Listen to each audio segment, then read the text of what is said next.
Ya,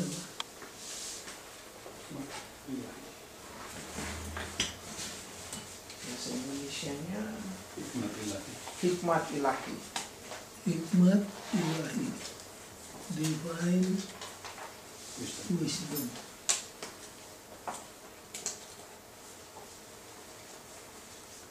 Masih ingat definisi daripada wisdom?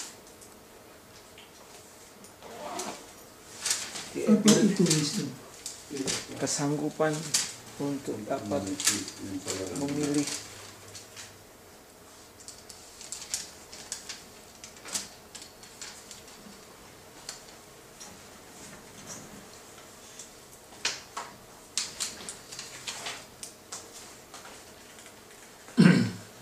Wisdom definisinya the ability to live life skillfully. The ability to live life skillfully.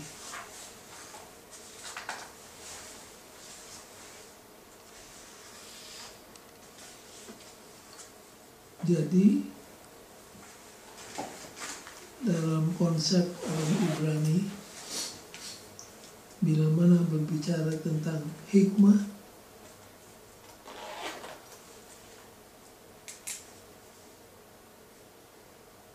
maka yang ditekankan bukan sekedar cognitive knowledge, pengetahuan secara intelektual, tapi menyangkut apa? Experiential knowledge, pengalaman.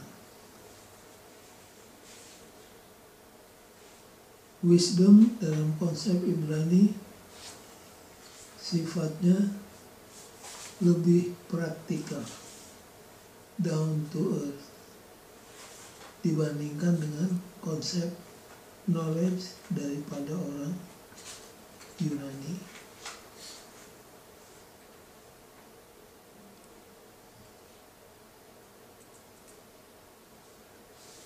Seandainya saudara diminta untuk memadatkan pelajaran keempat ini dalam satu kalimat sempurna, kalimat itu bunyinya gimana?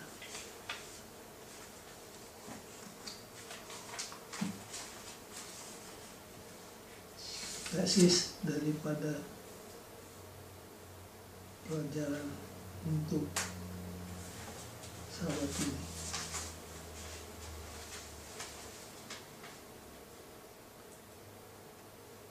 Coba kita melompat dulu ke hadis Senin.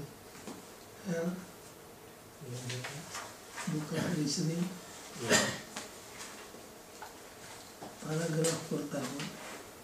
Dalam ayat-ayat ini, hikmat secara misterius dihubungkan dengan Tuhan sebagai pencipta. Puisi ini menggunakan secara bersama-sama kata-kata yang lazim dengan catatan penciptaan dalam Kejadian 1 dan 2, dan bahkan mencerminkan struktur sastranya, dikelompokkan dalam 3 elemen dasar, yakni langit, air, dan bumi. Tujuan paralel ini adalah untuk menekankan mandat utama dari hikmat. Kalimat berikutnya perhatikan. Jika Allah sendiri menggunakan hikmat untuk menciptakan, jika hikmat adalah alat yang tertua, lebih tua dari alam semesta itu sendiri, dan begitu mendasar bagi eksistensinya, kita semua harus lebih banyak menggunakan hikmat dalam setiap yang kita lakukan dalam hidup. Jadi tesisnya, if God Himself use wisdom to create, we should all the more use wisdom in everything we do in life. Terjemahannya,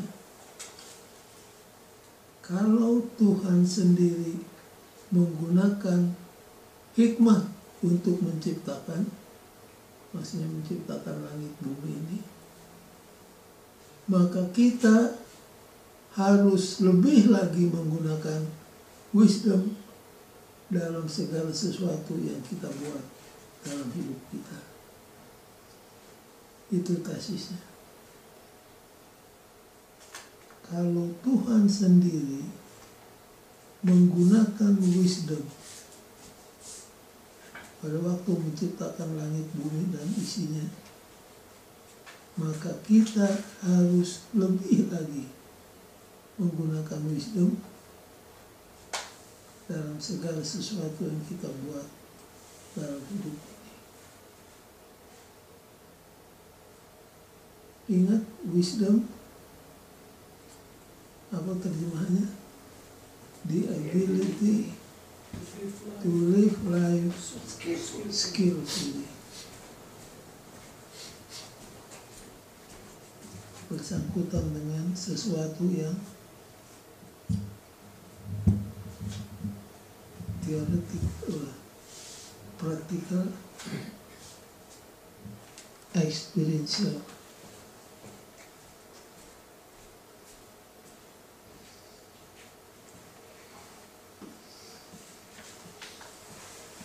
Ayat hafalannya ayat 22.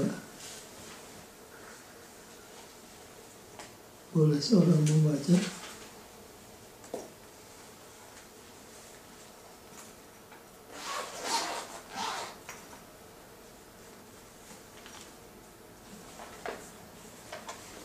Jet, boleh baca. Tuhan telah menciptakan aku sebagai permulaan pekerjaannya, sebagai perbuatannya yang pertama-tama dahulu kala.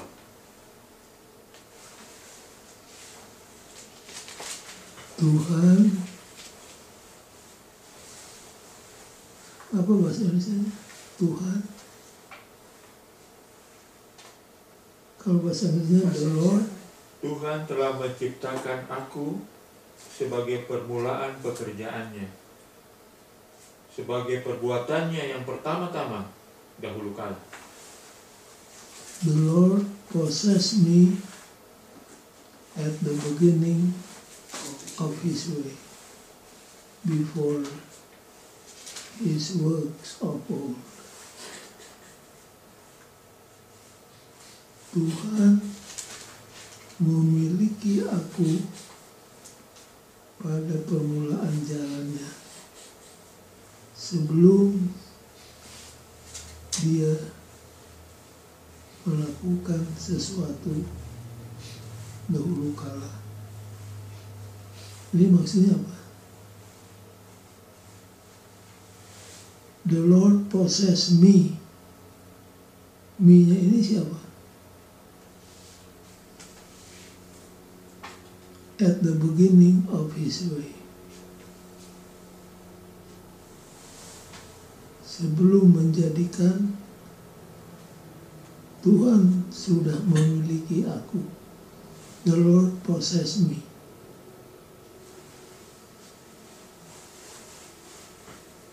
Inilah salah satu ayat yang susah diperdebatkan.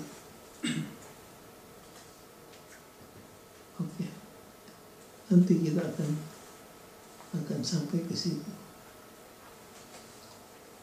Baik, coba kita buka statement Yesus dalam Yohanes 18 ayat 37. Yohanes 18 ayat 37.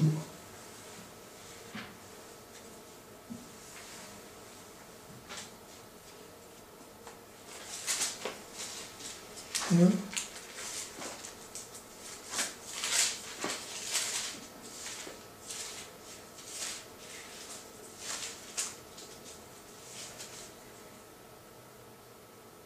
Ayat 37 biasanya. Ya. Maka kata Pilatus kepadanya, jadi engkau adalah raja. Jawab Yesus, engkau mengatakan bahwa aku adalah raja. Untuk itulah aku lahir, dan untuk itulah aku datang ke dalam dunia ini, supaya aku memberi kesaksian tentang kebenaran. Setiap orang yang berasal dari kebenaran, mendengarkan suaraku. Setiap orang yang berasal dari kebenaran Mendengarkan suara. mendengar suaraku.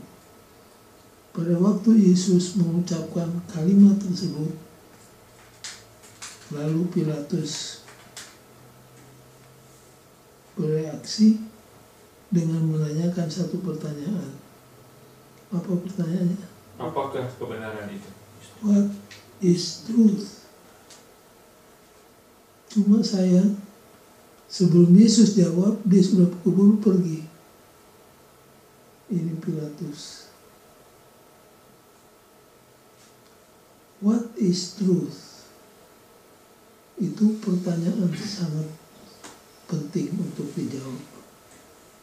What is truth? Apa itu kebenaran?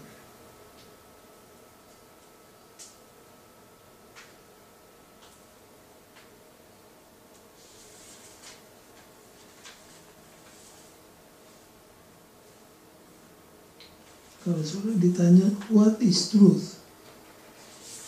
Lalu jawab saudara apa?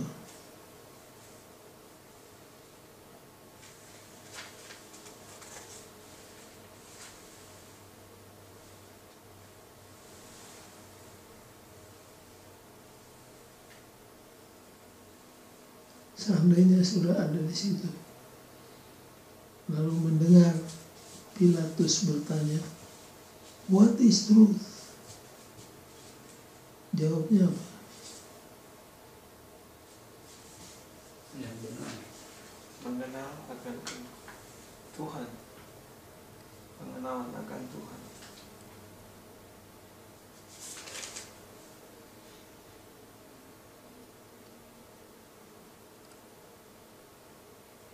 Kalau definisi Alkitab jelas. Apa definisi Alkitab tentang truth? Firman-Mu itulah kebenaran. Ayatnya benar.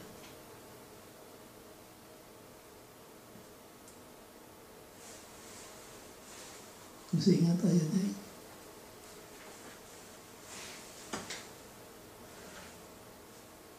Itu dalam doa Yesus. Doa siapa? Oh, Yohanes 17. Ya? Masih ingat? Yohanes 17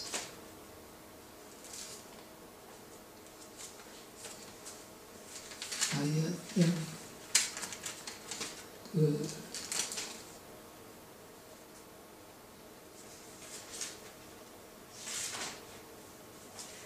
17. Yohanes 17 ayat 17. Kuduskanlah mereka dalam kebenaran, firman-Mu adalah kebenaran.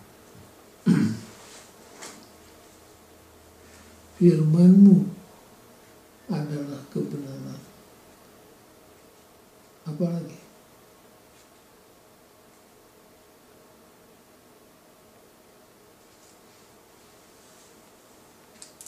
Jauh ke Yohanes 14.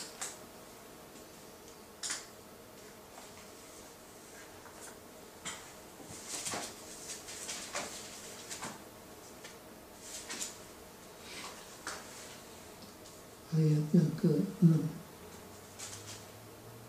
Kata Yesus kepadanya, akulah jalan dan kebenaran dan hidup. Tidak ada seorang pun yang datang kepada Bapa kalau tidak melalui aku. Di satu ayat disebut firman-Mu itulah kebenaran.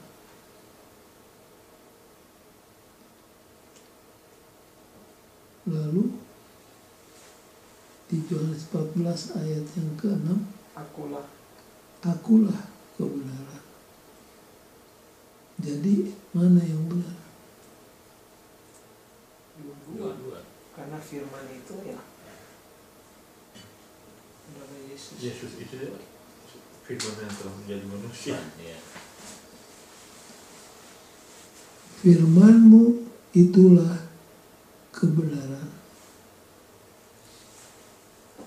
Kemudian Yesus mengatakan, akulah kebenaran. Apa bedanya? Karena Yesus adalah firman telah menjadi manusia.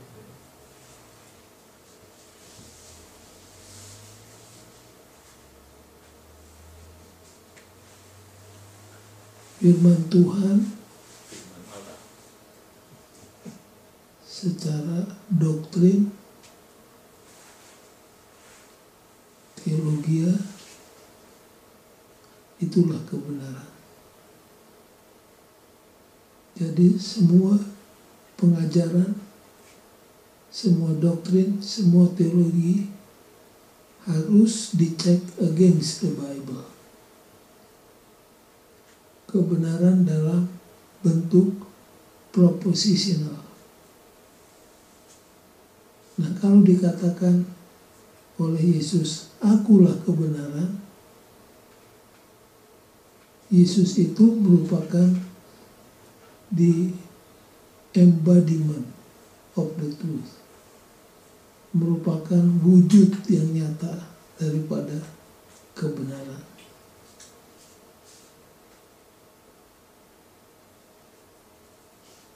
Kebenaran ini relatif atau absolut? Absolut.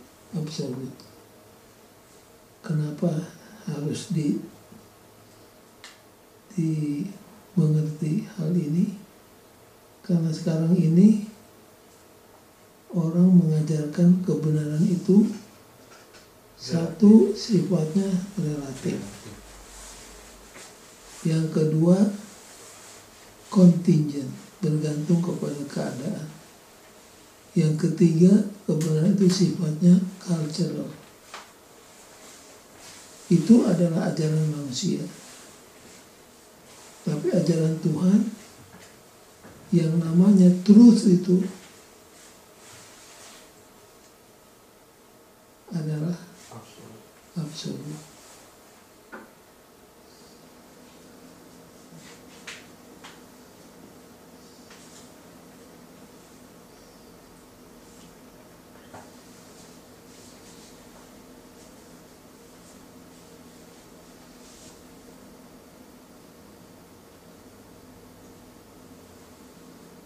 Kemudian kalau kita pelajari introduction, dikatakan di sana wisdom,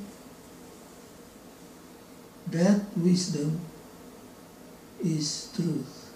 Coba baca introduction. Pada tahap ini dalam Amsal, hikmat muncul kembali. Dan itu jelas dari ayat untuk pekan ini bahwa hikmat adalah kebenaran. Kebenaran sebagaimana itu ada di dalam Allah, sumber dan dasar semua kebenaran.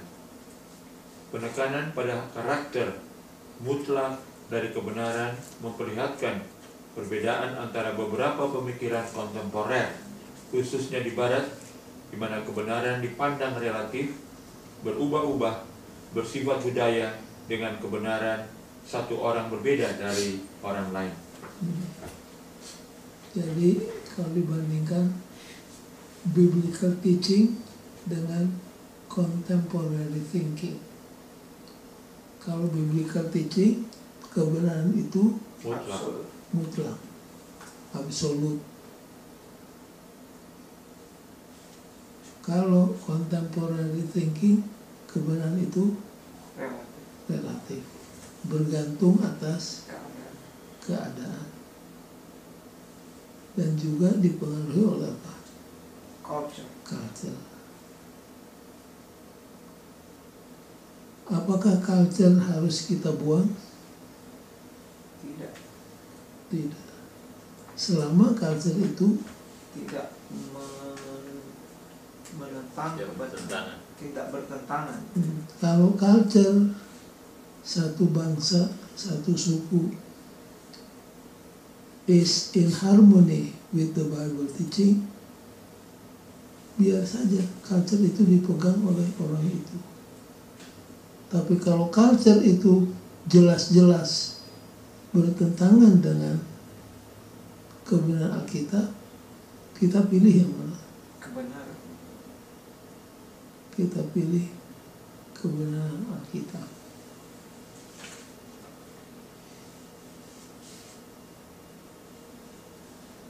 Saya kasih contoh. Salah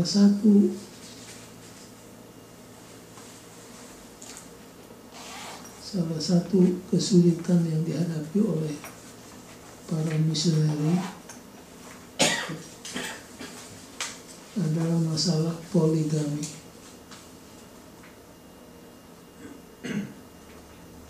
Contohnya misalkan di Afrika. Di Afrika seorang laki-laki bisa beristri lebih dari satu orang. Misalkan saja satu laki-laki punya 4 istri. Lalu mereka semua belajar Alkitab. 5-5-nya percaya.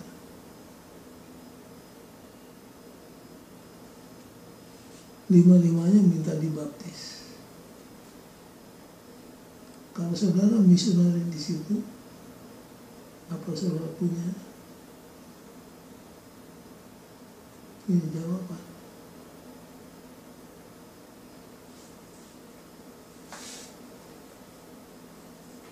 Ya suruh cerai dan pilih satu. That's the only Nah, way. pilih yang mana?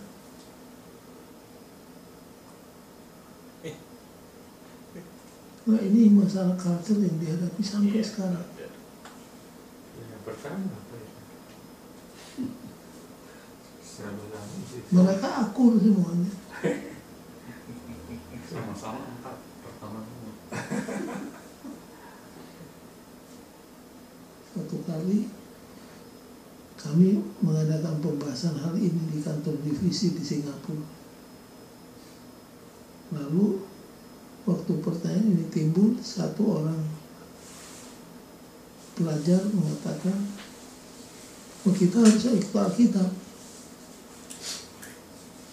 Biarkan dia pilih 1, 3 harus dia ceraikan. Lalu yang memimpin diskusi itu ahli dalam Islam. Dia katakan, that is inhuman. Jadi kalau begitu nanti apa jadi dengan hidupnya?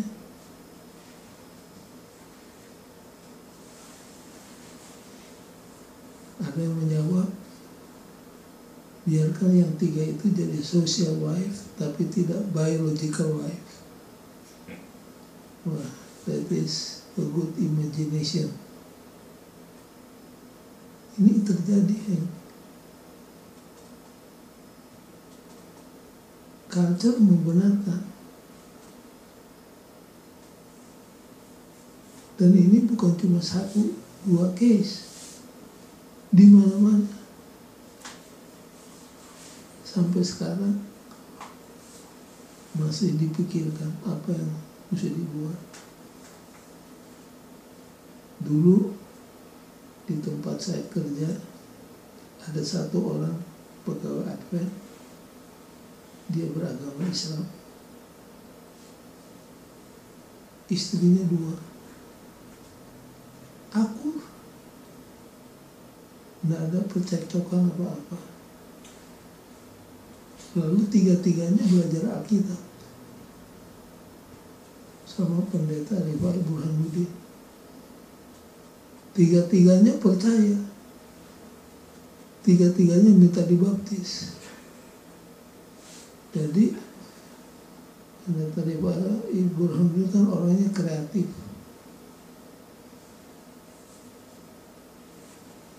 Bagaimana dia katakan sama yang laki-laki,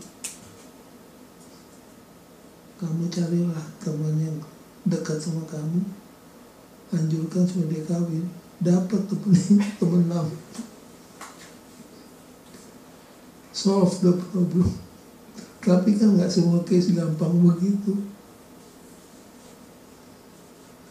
Jadi truth absolute. Kalau culture bertentangan dengan truth, kita pilih mana? Truth. Dan itu kedengaran sangat mudah dalam teori, prakteknya bagaimana?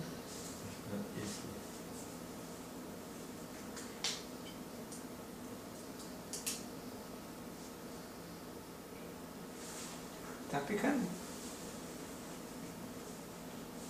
di dalam kita belajar Alkitab, kalau kita bertobat harus radical change.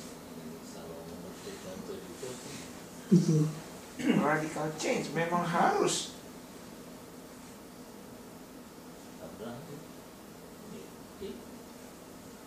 Ini bicara ribuan cases.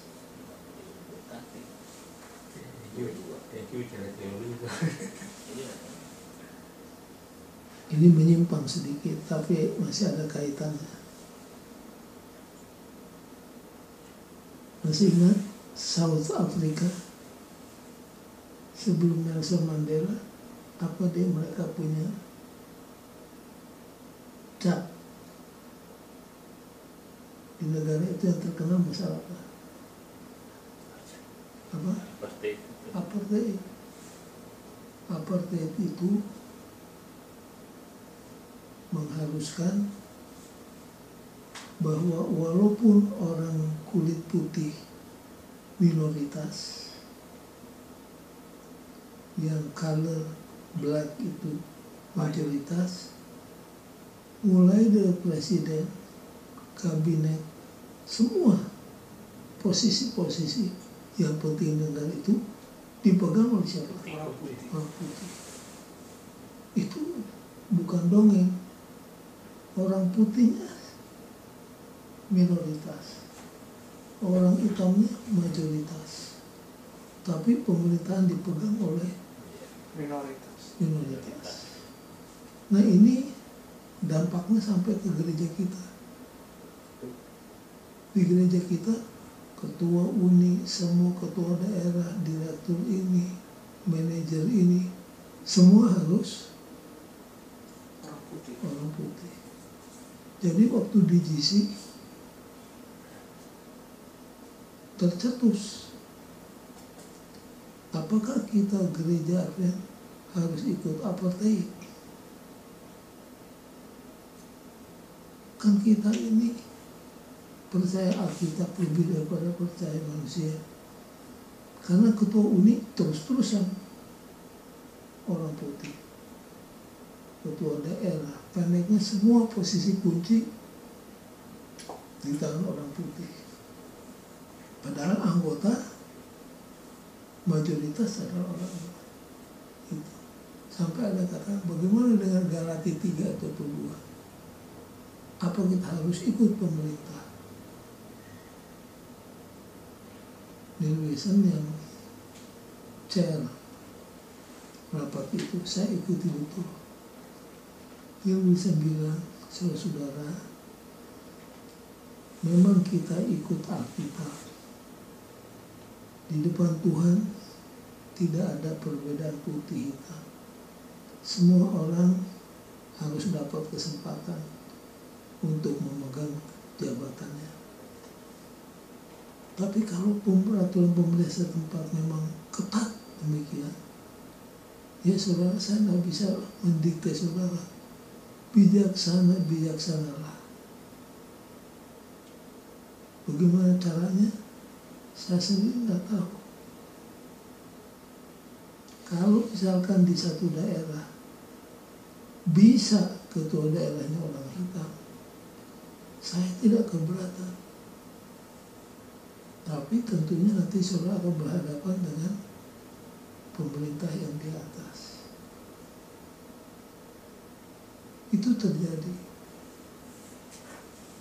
Jadi masalah truth ini memang memerlukan kebijaksanaan.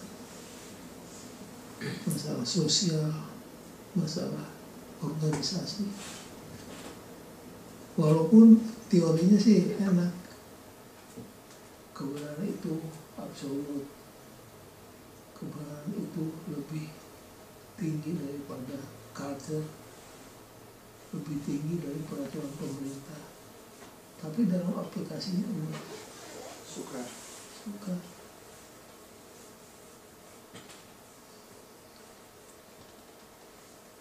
Oke.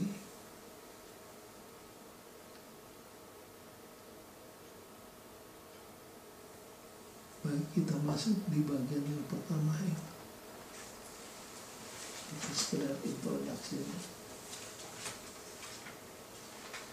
Bagian yang pertama, wisdom cries out. Yang namanya wisdom Berteriak. berteriak. Apa yang diteriakkan?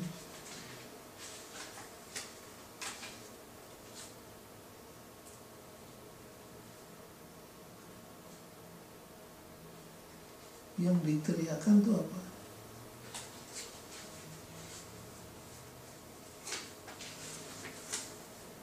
Takut akan Tuhan.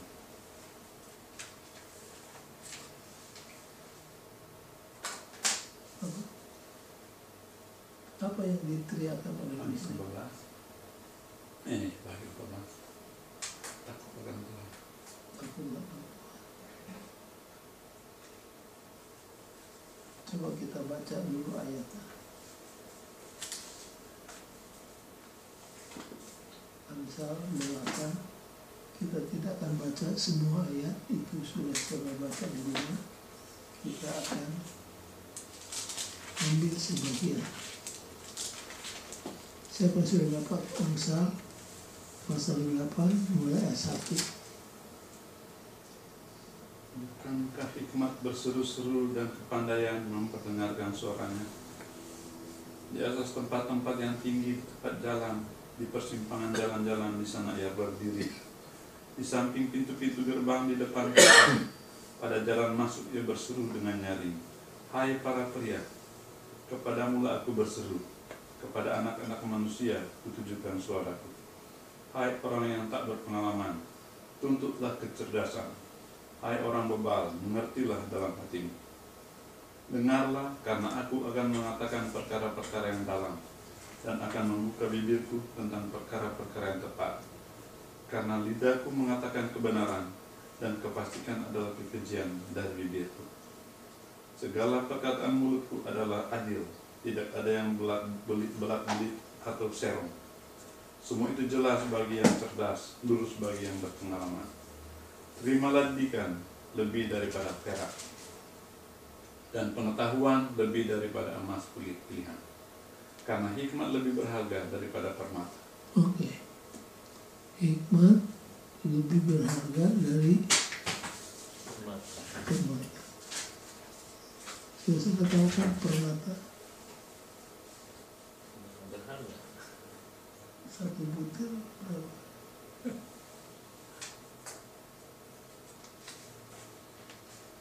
Tapi hikmat lebih mahal daripada permata. Terus Adapun yang diinginkan orang tidak dapat menyamainya. Aku hikmat tinggal bersama-sama dengan kecerdasan, dan aku mendapat pengetahuan dan kebijaksanaan. Takut akan Tuhan adalah membenci kejahatan. Aku benci kepada kesombongan, kecongkakan, tingkah laku yang jahat, dan mulut penuh tipu muslihat. Padaku ada nasihat dan pertimbangan. Akulah pengertian, padakulah kekuatan. Karena aku para raja memerintah dan para pembesar menetapkan keadilan. Karena aku para pembesar berkuasa, juga para bangsawan dan semua hakim di dunia. Aku mengasihi orang yang mengasihi aku, dan orang yang tekun mencari aku akan mendapatkan daku. Kekayaan dan kehormatan adalah padaku, juga harta yang tetap dan keadilan. Buahku lebih berharga daripada emas, bahkan daripada emas tua. Hasilku lebih daripada perak pilihan. Aku berjalan pada jalan kebenaran di tengah-tengah jalan keadilan, supaya kuwariskan harta kepada yang mengasihi aku, dan kuisi penuh perbendaharaan mereka. Tuhan telah menciptakan aku sebagai permulaan pekerjaannya, sebagai perbuatan yang pertama dahulu kala. oke, sampai situ.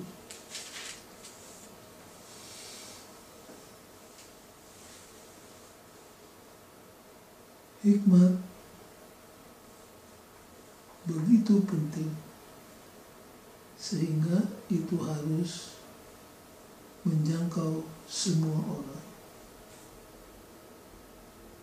Dan Tuhan telah menciptakan seluruh kehidupan manusia. Dan Kristus sudah mati untuk setiap orang yang Tuhan ciptakan. Jadi, hikmat, pengetahuan akan Tuhan, dan keselamatan yang Ia tawarkan adalah dimaksudkan untuk semua orang.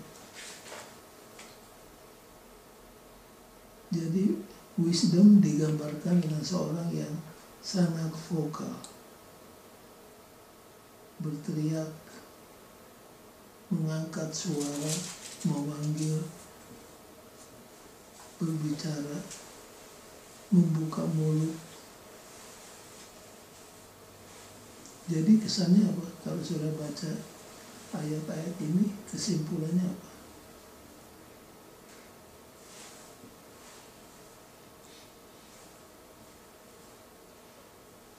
God itu everything. Wisdom itu bagaimana sifat? Benci kejahatan. Ya.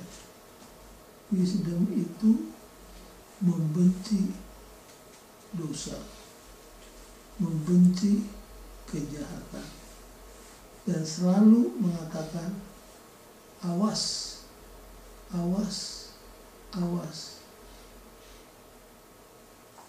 supaya manusia jangan sampai terjerat oleh dosa. Itulah salah satu fungsi daripada wisdom.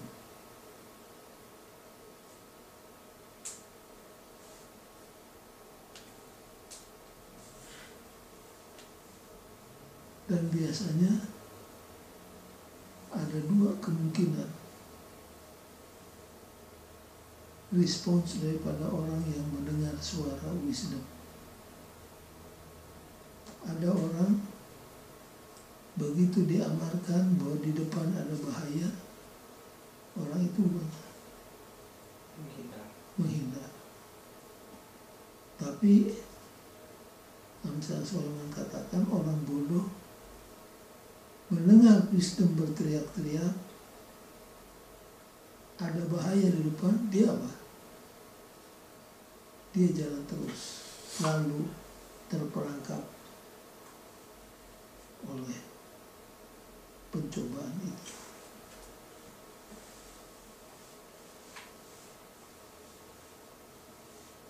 Jadi wisdom itu adalah suara yang berbisik kepada kita, awas, hati-hati, jangan teruskan. Tergantung dari kita untuk apa? Untuk respon.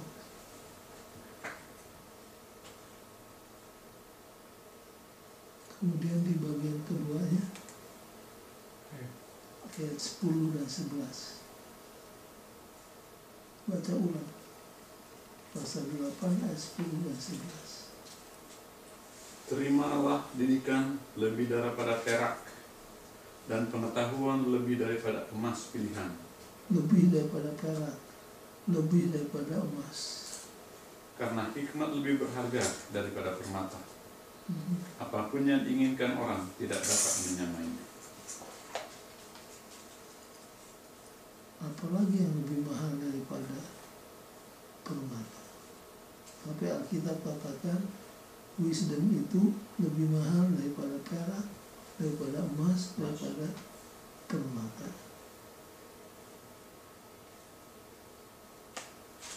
Kenapa? Karena wisdom inilah yang menunjukkan kepada kita jalan kepada keselamatan.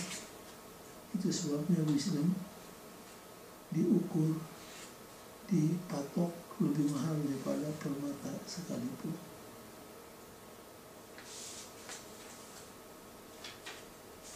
Ya, baca paragraf terakhir hari Minggu.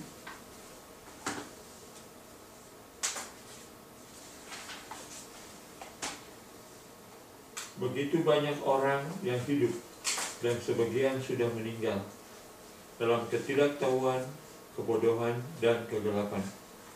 Banyak yang hidup tanpa pengharapan sama sekali atau dengan pengharapan yang salah. Apa yang membuat keadaan yang menyedihkan ini lebih menyentuh lagi adalah bahwa hikmat dan kebenaran yang begitu indah, penuh dengan pengharapan dan janji untuk kehidupan yang lebih baik sekarang dan kepastian kehidupan kekal di bumi dan langit yang baru.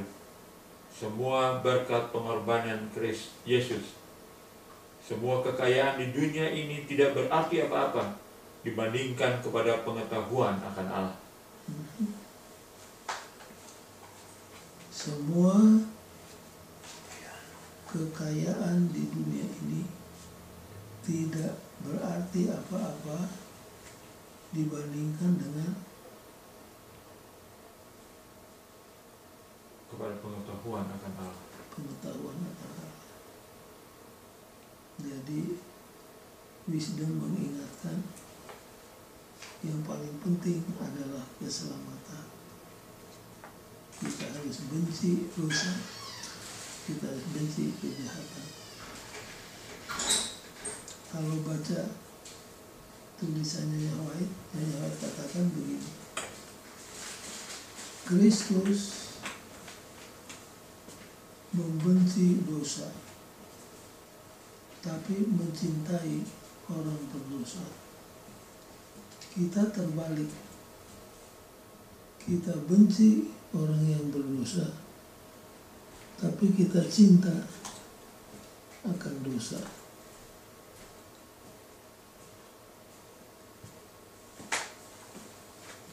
Baik, sampai di sini apakah ada keterangan tambahan atau pertanyaan?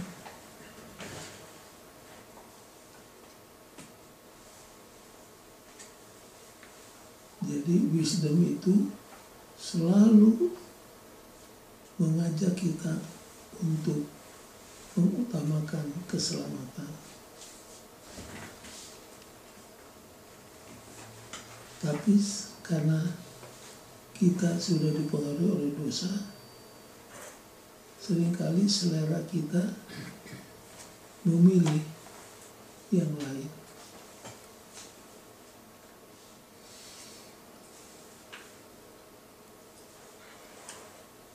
Nah, yang berikut ini yang agak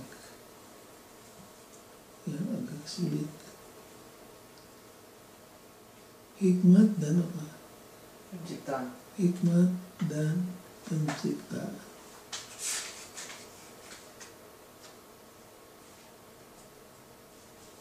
Apa hubungan hikmat dan penciptaan?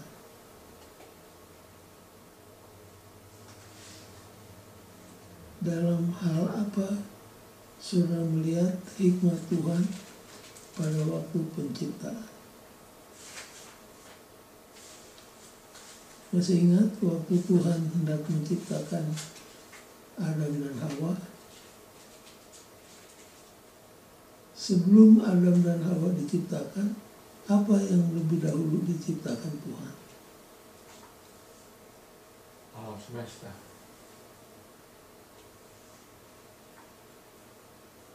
Apa yang diciptakan Tuhan untuk kesejahteraan, untuk kebutuhan manusia.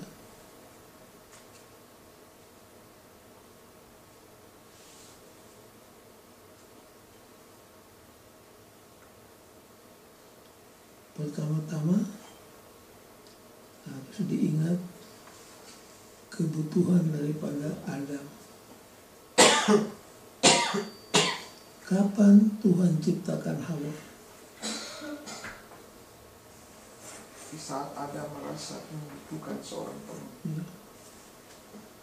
Di saat Adam merasakan kebutuhan seorang penolong yang sejodoh, yang kompatibel dengan dia, di saat itu Tuhan memberikannya.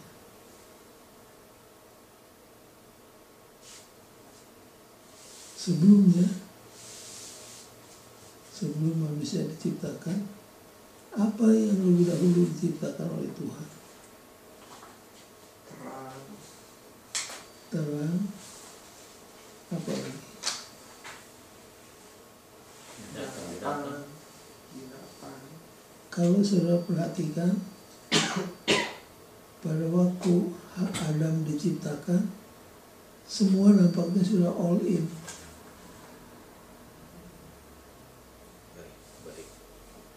Semua sudah disediakan. Segala sesuatu yang diperlukan untuk hidup dan untuk kenikmatan, untuk kenyamanan hidup, Tuhan lebih dahulu sudah sediakan.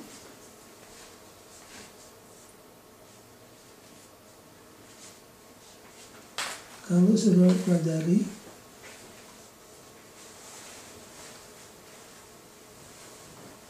dalam hal apa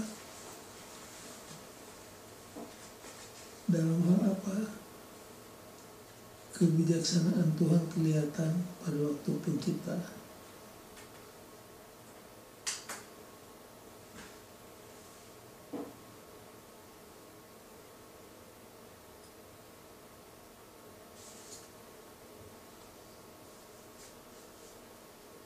Waktu penciptaan, Allah itu menyatakan bagaimana dahsyatnya Allah itu. Hanya firman terus jadi. Jadi kita harus jadi merasa dahsyat akan penciptaan itu. Dia memisahkan air ke laut, dan yang lebih hebat lagi, air dia simpan di udara.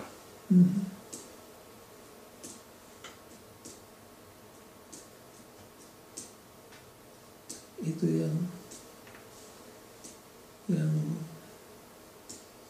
Deki sebut memang luar biasa. Seandainya Tuhan bekerja seperti manusia bekerja, bisa kewalahan. Tumbuh-tumbuhan kan perlu air, tanaman dan lain sebagainya. Seandainya Tuhan tidak menggunakan sistem awan, berapa ratus ribu truk harus beroperasi untuk menyiram tanaman. Tapi oleh karena Tuhan dengan kemahakuasaannya menciptakan sistem awan, dan bagaimana hujan itu turun, maka dengan sekejap air turun, dan airnya turun merata di mana-mana.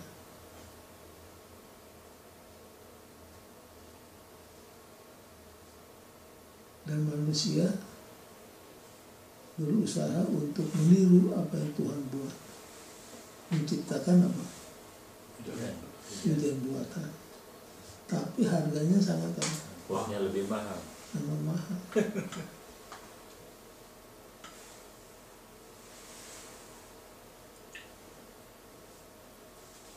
Di mana ayat dalam Alkitab yang memberitahukan kepada kita bahwa tubuh manusia itu diciptakan secara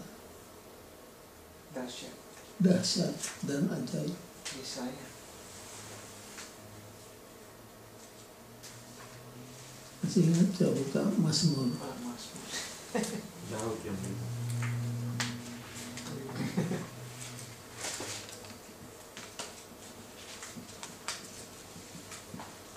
Mazmur 139.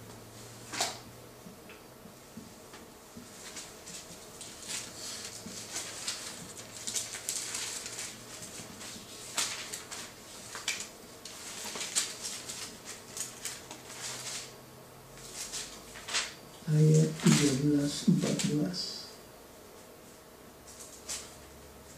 sebab Engkaulah yang membentuk buah pinggangku, menenun aku dalam kandungan ibuku. Aku bersyukur kepadamu oleh karena kejadianku dahsyat dan ajaib.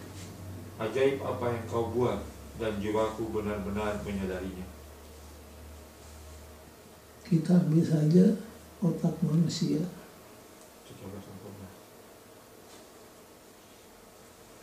Otak manusia itu ibarat apa?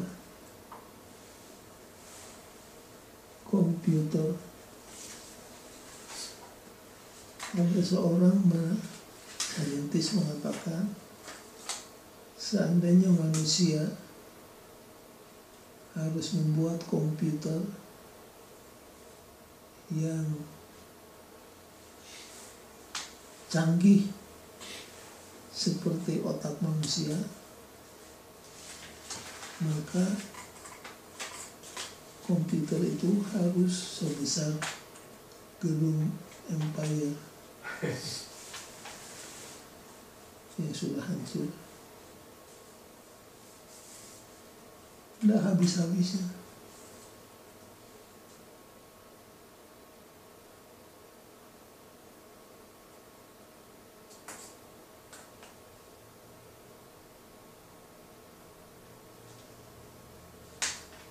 Bayangkan jantung yang tetap berdenyut.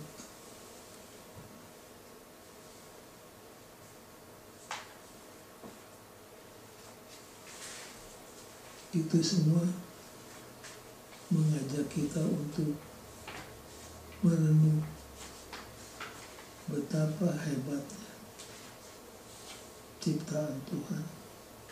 Dan semua itu memerlukan apa? Hikmah. Wisdom.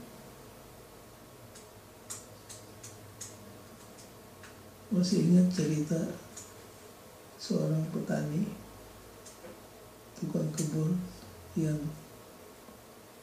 pada waktu itu sedang memeriksa kebunnya.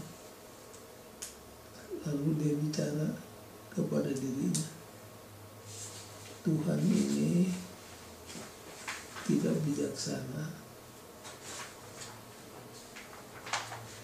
Mengapa dia kata demikian? Dia komplain karena buah labu pohonnya kecil, tapi buahnya kan besar. Sedangkan pohon apel buahnya kecil, pohonnya mana? Pohonnya besar. Saya bilang kurang bijaksana ini. Masa pohon buah labu yang begitu besar, batangnya kecil, buah apel yang kecil, batangnya besar. Lalu angin tiup itu apel, pas jatuh di kepalanya. Dia bilang, oh untung Tuhan. Bukan labu. Kalau labu habis.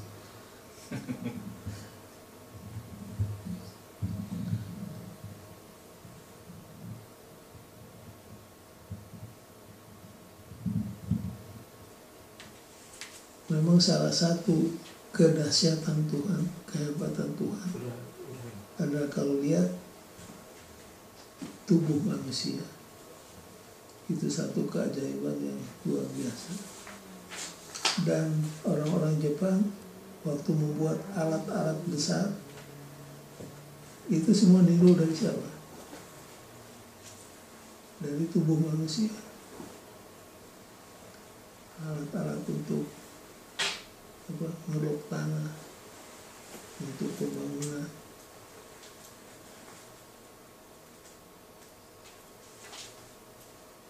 Ini jari aja luar biasa kalau dipikir. Dan Jepang bikin alat-alat besarnya ikut apa? Jari. Jari. Backhook.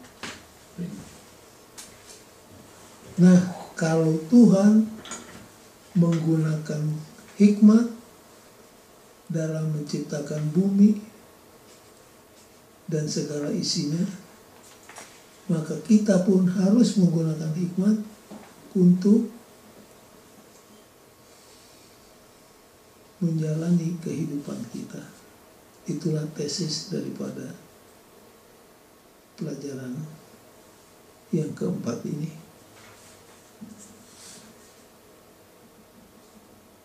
Sekarang kita masuk di yang saya katakan sulit tadi. Mengapa? Karena ada ayat-ayat yang memberikan kesan seolah-olah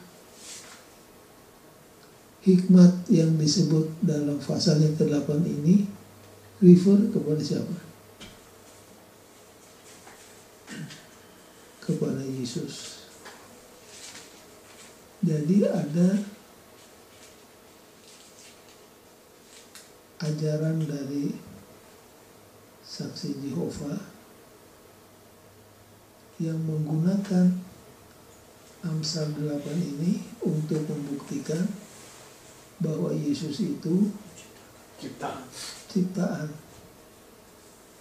Kehebatan Yesus daripada kita, kelebihan Yesus daripada kita manusia, bukan karena Kristus menciptakan kita, tapi karena Yesus itu yang pertama diciptakan. Seperti tadi, ayat yang ke pasal 8, ayat yang ke-12. Coba baca lagi, Dik. Aku hikmat tinggal bersama-sama dengan kecerdasan, dan aku mendapat pengetahuan dan kebijaksanaan. Terus, Takut akan Tuhan ialah membenci kejahatan. Aku benci kepada kesombongan, kecongkakan, tingkah laku yang jahat, dan mulut yang penuh tipu muslihat.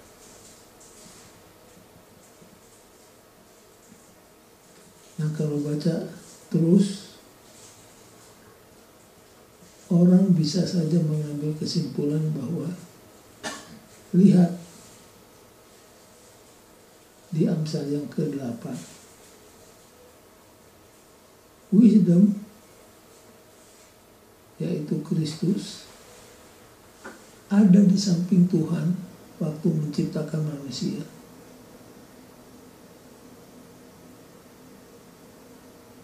Tapi bukan wisdom itu yang menciptakan. Wisdom menyaksikan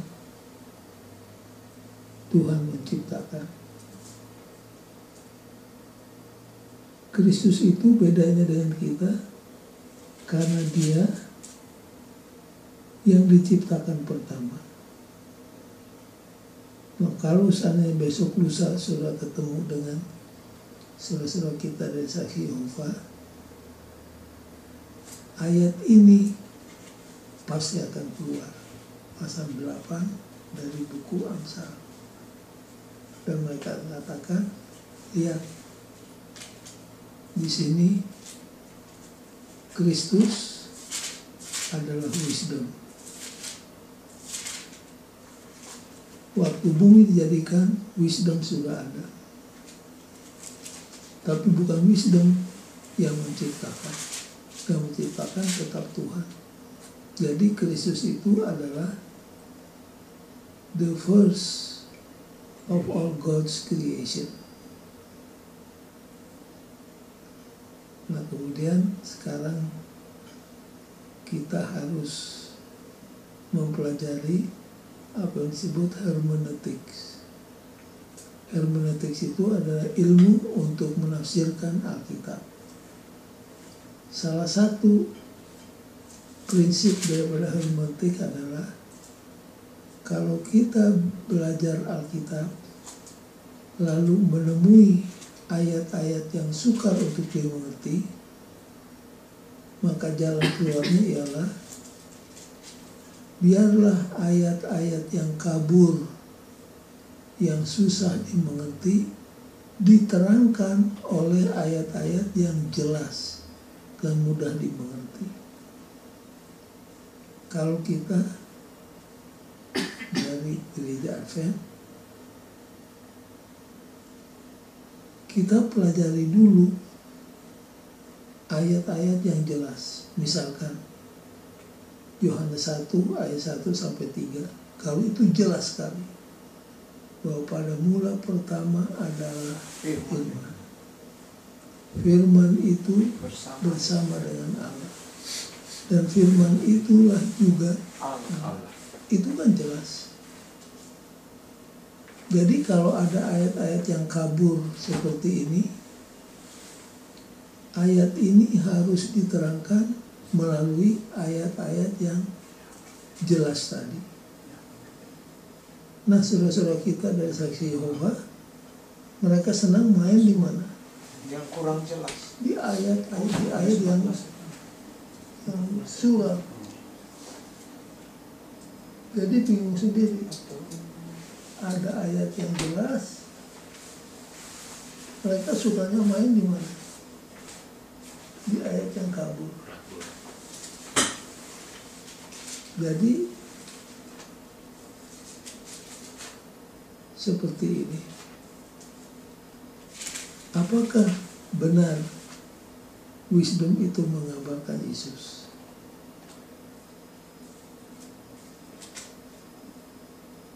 Kalau saudara baca pasal 8, apakah benar pasal 8 itu wisdom itu menggambarkan Yesus? Dengan kesimpulan bahwa bukan Yesus yang menciptakan. Yesus hanya menyaksikan penciptaan. Karena Yesus adalah pertama diciptakan. Nah sekarang jadi untuk studi perbandingan dengan Amsal yang ke-8 ini, coba pikirkan ayat dan pasal mana dalam buku Perjanjian Lama yang prinsipnya sama.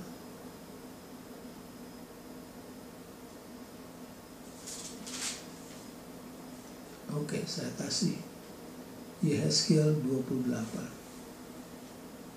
Nanti saudara baca di rumah sepenuhnya Yehezkiel 28. Apa inti daripada Yehezkiel 28? Ceritanya begini. Nabi Yehezkiel kan dapat ilham dari Tuhan tentang kehancuran bangsa-bangsa. Salah satunya adalah bangsa Syria. Di Yehezkiel 28 bangsa mana yang diramalkan?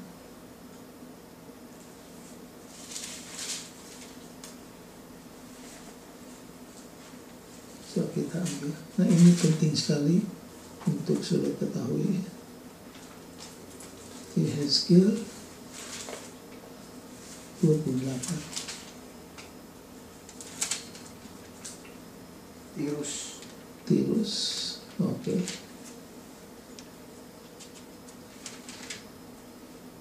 Tapi ada ayat-ayat di pasal 28 ini yang kalimat-kalimatnya sama sekali tidak kena kepada Raja Tirus tadi. Tapi ada di pasal nyampur. Tidak. Kalau orang Greka sudah begini. Ini nubuatan tentang Tirus. Ini nubuatan tentang setan. Kalau orang Greka sistematis, proposisional. Kalau orang Ibrani nyampur. Seperti murid-murid Yesus waktu bertanya di Matius 24, ya guru, kapan Yerusalem dibinasakan? Dan kapan kedatangan kiamat itu tiba? Jadi kehancuran daripada Ka'bah dengan kehancuran bumi secara global bercampur. Itu memang orang Ibrani begitu, tidak sistematis. Nah, di Yeskiel 28 tuh begitu. Coba kita baca ya, supaya saudara-saudara tahu. Baca ayat 15. You were blameless in your ways from the day you were created till wickedness was found in you. Terus Through your widespread threat, you were filled with violence and you sinned. So I drove you in disgrace from the mount of God, and I expelled you, O guardian cherub, from among the fiery stones. Your heart became proud on account of your beauty, and you corrupted your wisdom because of your splendor. So I threw you to the earth. I make a spectacle of you before kings. By your many sins and dishonest trade, you have desecrated your sanctuaries.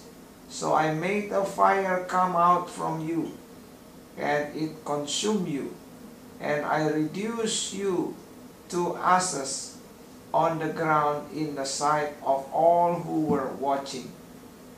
All the nations who knew you are appalled at you.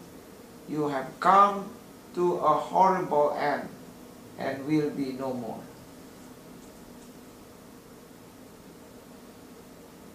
ada ayat yang mengatakan kamu pernah berada di mana? Sorga.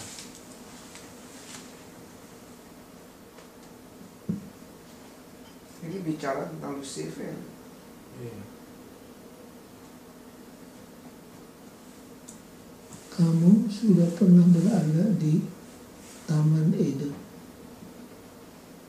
Ayat 14. Coba. You were anointed as a garden cherub, for so I ordained you. You were on the holy mount of God. Apakah Raja Tirus pernah No. demikian? Ayat 13. You were in Eden Nah, of the garden of God. kamu pernah berada di mana? Taman Eden. Taman Eden. Apa Raja Tirus pernah di Taman Eden? Enggak. Nah, jadi nyampur. Ada ayat-ayat yang khusus membicarakan tentang Tirus. Ada ayat-ayat yang khusus membicarakan tentang Lucifer. Lucifer. Ada ayat-ayat yang membicarakan tentang Dua-dua. misalkan kamu sombong, kamu beautiful. Jadi demikian juga di pasal 8 buku Amsal. Tidak semua yang ditulis di Amsal pasal 8 refer kepada Kristus, tapi refer kepada wisdom. Tapi ada yang untuk wisdom, ada juga untuk Yesus. Baik, saya harap saudara-saudara bisa melihat studi perbandingan ini. Jadi gaya penulisan orang Ibrani memang bercampur baur, tidak sistematis. Kalau orang Greka pasti dia susun ini tentang Tirus, ini tentang Lucifer. Kalau Ibrani enggak, nyampur. Ada di Wahyu 3 ayat 14 lagi, agak mirip dengan ini,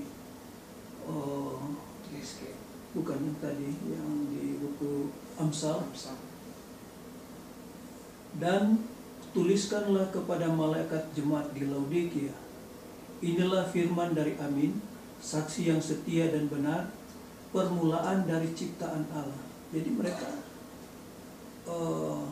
aplikasikan ini bahwa Yesus itu diciptakan. Begini,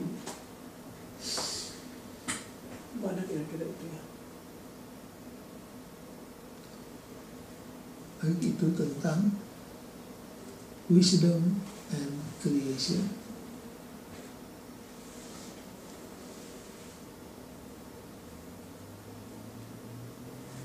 Baik, kita masuk di yang berikutnya. Jadi saudara-saudara jangan lupa dua yang saya harap jangan dilupakan. Satu, dalam the principle of hermeneutics, ayat-ayat yang kabur harus diterangkan oleh ayat-ayat yang jelas. Jadi jangan hanya berkecimpung di ayat-ayat yang kabur, sementara ada ayat-ayat yang sangat jelas. Yang kedua, gaya penulisan orang Ibrani membaurkan dua hal yang berbeda. Contohnya Yehezkiel pasal yang ke-28, Matius 24, demikian juga Amsal yang ke-8.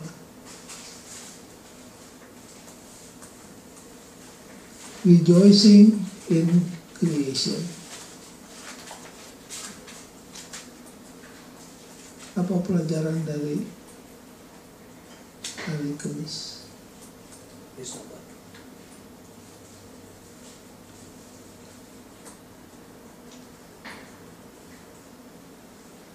Dalam bahasa Ibrani ada persamaan dua istilah. Coba Hel dibaca paragraf pertama hari Selasa. Hari Selasa itu. Dalam Kejadian 1 kita melihat bahwa setiap tahap penciptaan disimpulkan dengan pengulangan yang sama. Allah melihat bahwa itu baik. Tahap terakhir bahkan melangkah lebih jauh. Itu sungguh amat baik. Kata Ibrani untuk baik mengandung gagasan kenikmatan dan juga menyatakan secara tersirat hubungan. Pada akhir seluruh minggu penciptaan, Allah berhenti sejenak untuk menikmati sepenuhnya ciptaannya. Waktu istirahat ini, hari Sabat, diberikan. Waktu istirahat ini, hari Sabat diberikan. Demikian juga puisi kita simpulkan dengan hikmat menikmati penciptaan. Di sini masuk apa?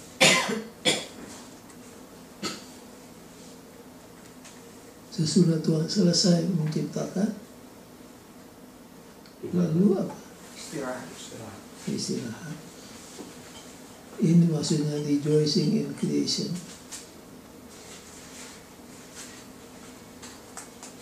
Jadi kita juga diajak sesudah bekerja selama 6 hari, kita diajak untuk pada hari yang ke-7 rejoicing.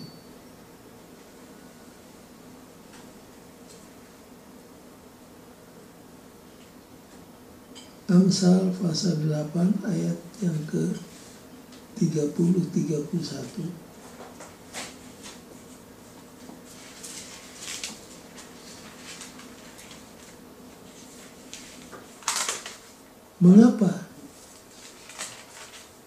Mengapa harus terjadi rejoicing? Paragraf 3 Hel. Dalam Amsal 8 kita temukan alasan bagi sukacita hikmat. Nah, jadi tadi disebutkan sesudah selesai penciptaan terjadi apa? Rejoicing. Di ayat 30-31 diberikan the reason why rejoicing.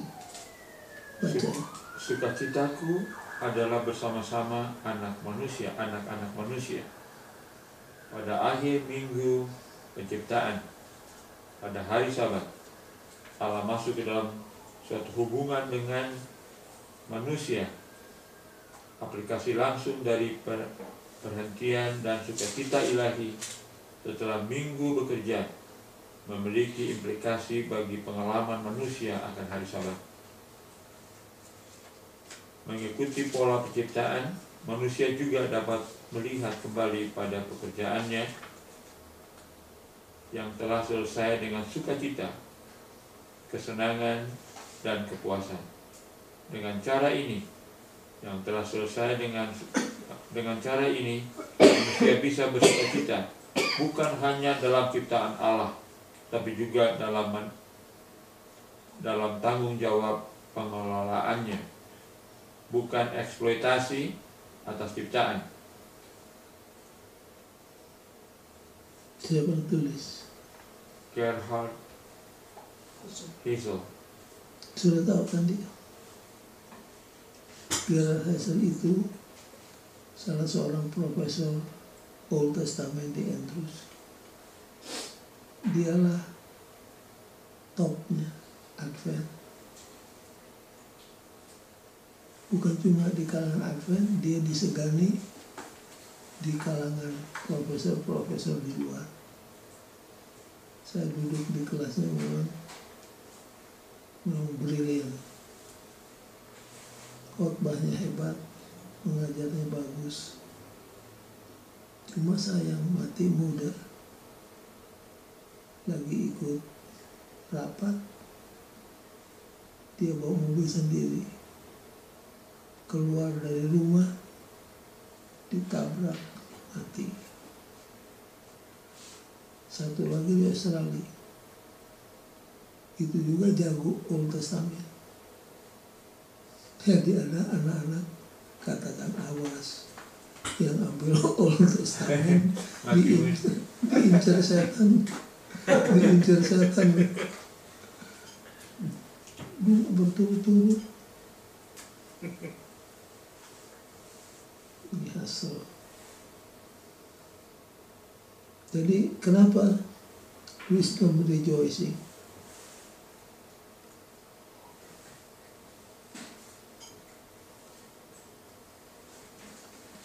Karena hari Sabat, hari istirahat. Karena penciptaan sudah selesai.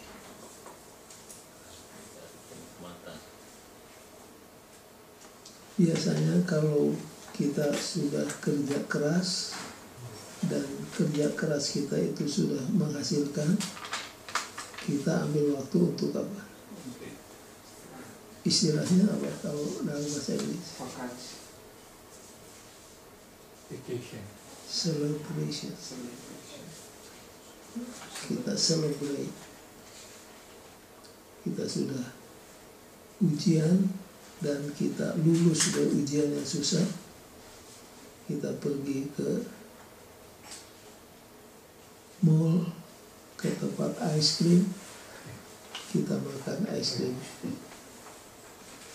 kita celebrate. Baik, kalau tadi wisdom itu berseru-seru, kemudian wisdom itu rejoicing. Yang hari Rabu wisdom mengadakan apa? Appeal. Apa itu appeal? Panggilan. Panggilan. Untuk apa?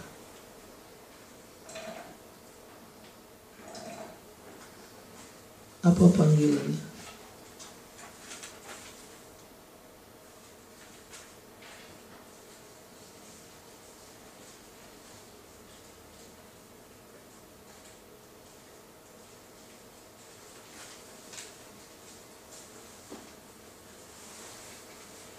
Ayatnya, Dik, baca lagi. Sekarang Amsal 8 ayat 32-36. Di sini terdapat message yang harus diperhatikan. Oleh sebab itu, hai anak-anak, dengarkanlah aku. Tapi itu appeal. dengarkanlah aku. Berbahagialah mereka yang memelihara jalan-jalanku. Dengarkanlah didikan, maka kamu menjadi bijak. Janganlah mengabaikannya. Berbahagialah orang yang mendengar daku, dan setiap hari menunggu pada pintuku, yang menjaga tiang pintu gerbangku. Karena siapa yang mendapatkan aku, mendapatkan hidup, dan Tuhan berkenan akan dia. Tetapi siapa yang tidak mendapatkan aku, merugikan dirinya. Semua orang yang membenci aku mencintai maut. Kata blessed punya berapa arti? Dua arti. Blessed Berbahagia. bisa berarti happy, berbahagia, tapi juga berarti apa? Attitude. Attitude, sikap kita.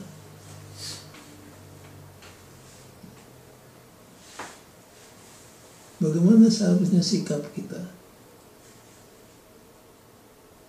Blessed is the man who listen to me. Ini attitude.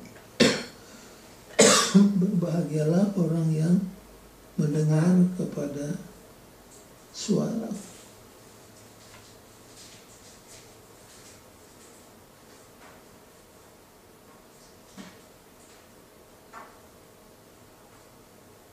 Kalau sudah baca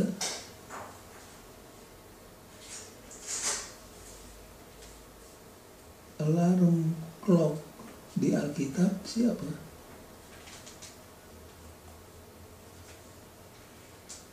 Nabi-nabi. Mereka itu pekerjaannya memanggil orang untuk apa? Untuk bertobat.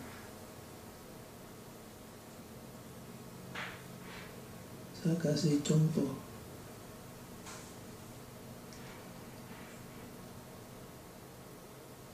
Di zaman Hagai yang kontemporeri dengan siapa? Nabi Hagai itu sejaman dengan Nabi mana? Ada yang ingat?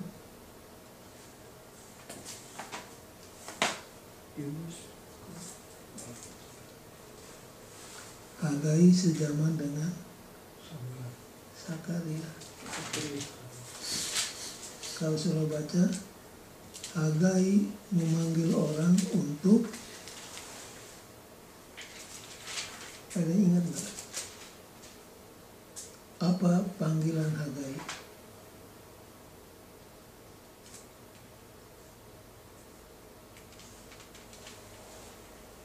Hagai memanggil umat Tuhan untuk kembali kepada pembangunan. Kan mereka sudah mulai pembangunan, tapi terhenti. Tapi membangun rumah jalan terus. Jadi kalau Hagai meminta supaya kembali kepada tugas membangun Ka'bah. Kalau sudah baca buku Sakaria pasal pertama ayat yang kedua, kembali kepada Tuhan. Hagai mengatakan kembali kepada pembangunan. Sakaria kembali kepada Tuhan.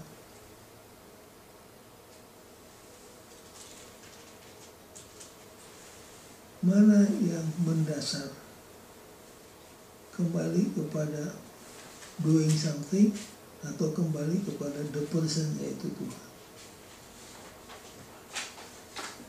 Person kepada Tuhan. Kenapa sampai orang-orang Yahuda gagal untuk membangun di awal cerita itu? Membangun rumah sendiri. Jadi kalau saudara lihat di mobil saudara, di dashboard tanda merah di dekat bensin. Artinya apa? Isi Isi bensin. sudah habis. Tanda merah mengartikan sesuatu yang lebih serius. Tanda merah itu mengatakan bensin sudah habis. Kalau Manado bilang sosandar. Dulu saya si Robi selalu bilang, pendeta, tolong si berhenti, bensin sosandar.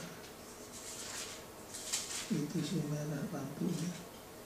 Ada sesuatu yang serius yang harus dilakukan. Jadi kalau Hagai mengajak orang kembali kepada membangun Ka'bah, pergilah ke gunung, tebang pohon-pohon, dirikan kembali Ka'bah yang kamu terlantarkan. Lalu Zakaria, kembalilah kepada Tuhan. Mana yang lebih mendasar? Kembali kepada pembangunan itu lampu merah, mengartikan there is something wrong. Mereka tidak kembali kepada Tuhan.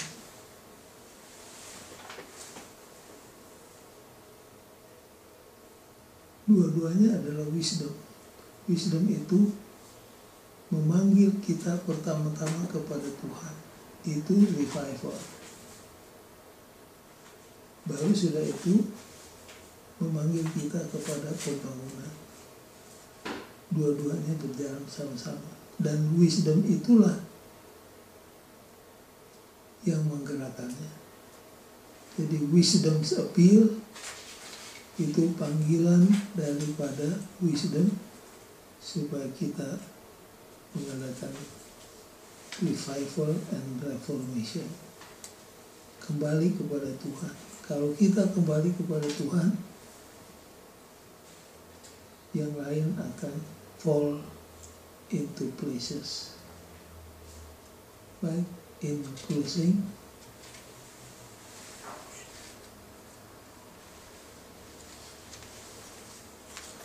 di hari Kamis, either or. Apa artinya either or?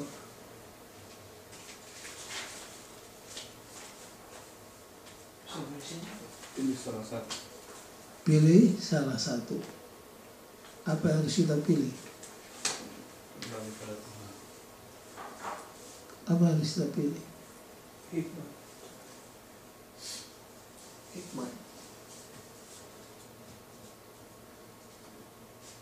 Dari pasal 9 ayat 1 sampai 6, ini ayat yang terakhir. Hikmat telah mendirikan rumahnya, menegakkan ketujuh tiangnya, memotong ternak sembelihannya, mencampur anggurnya, dan menyediakan hidangan. Pelayan-pelayan perempuan telah disuruhnya berseru-seru di atas tempat yang tinggi di kota. Siapa yang tak berpengalaman, singgahlah kemari, dan kepada yang tidak berakal budi katanya, tidak berakal budi katanya, marilah makanlah rotiku dan minumlah anggur yang telah kecampur.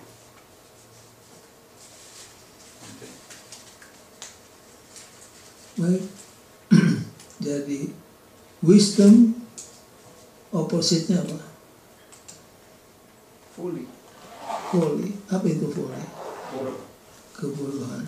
Jadi dua-duanya mengadakan apa? Panggilan. Panggilan.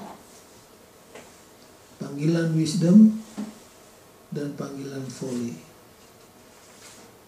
Dan kita diajak untuk meninggalkan foolishness, kebodohan-kebodohan di dalam kehidupan kita. Dan ayat mengatakan orang bodoh kalau dimasukkan ke dalam lesung bersama-sama dengan gandum lalu ditumbuk. Jadi orang bodoh dan gandum dimasukkan ke tempat tumbuk. Waktu ditumbuk, padi kulitnya lepas, suruh pisah. Padinya sendiri, berasnya sendiri.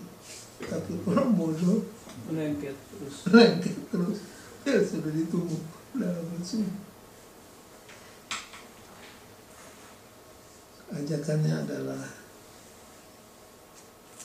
kita harus dengar appeal daripada wisdom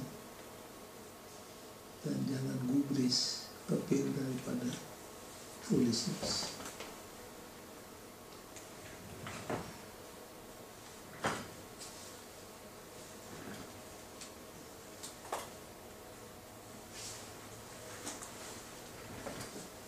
Pasal yang ke-8 menunjukkan keilahian yang penuh kasih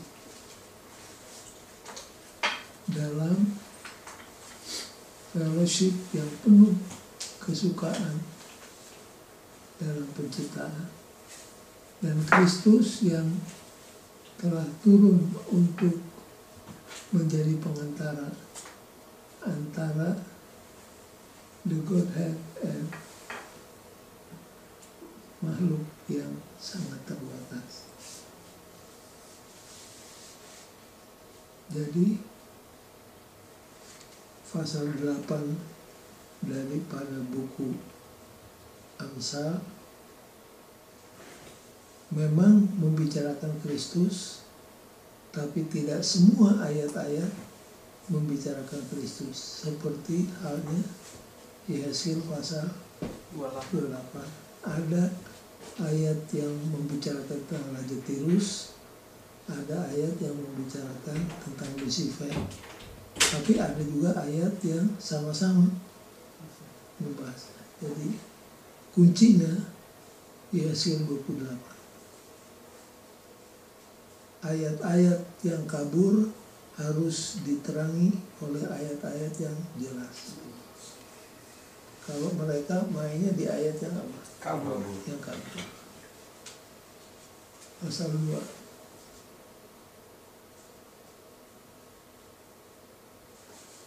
Amsal 8 menguatkan bahwa Kristus adalah the divine wisdom, co-creator with the Father, mediator between an infinite God and finite creatures.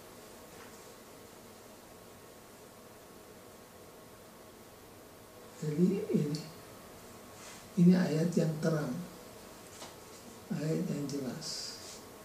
Ayat inilah yang harus dipakai untuk menjelaskan pasal 8.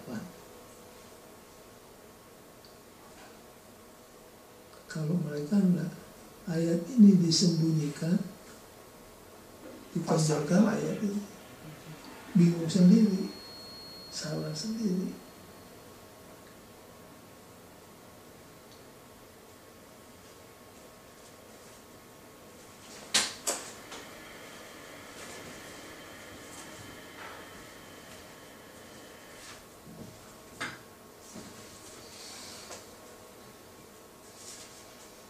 Saudara pernah memikirkan betapa hebatnya firman Tuhan itu waktu menciptakan? Ceritanya begini.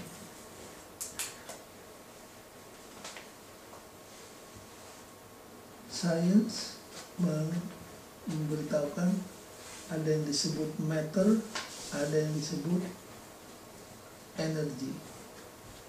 Matter, energy.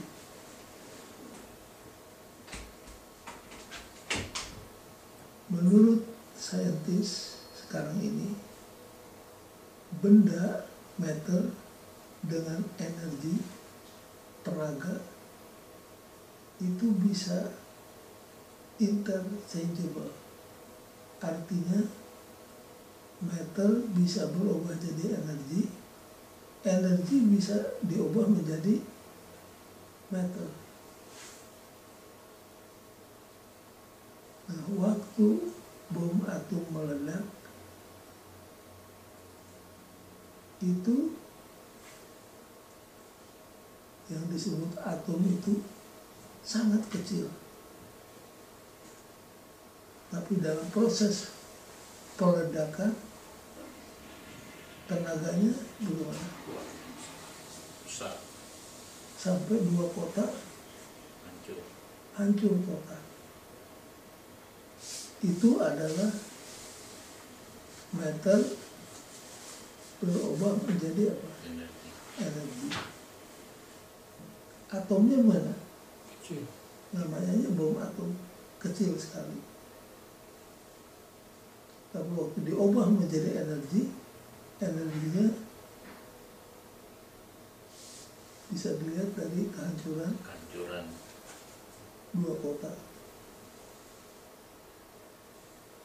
Bayangkan waktu Tuhan mengatakan jadilah bumi, itu berapa besar energi untuk yang diperlukan untuk apa? Menciptakan bumi.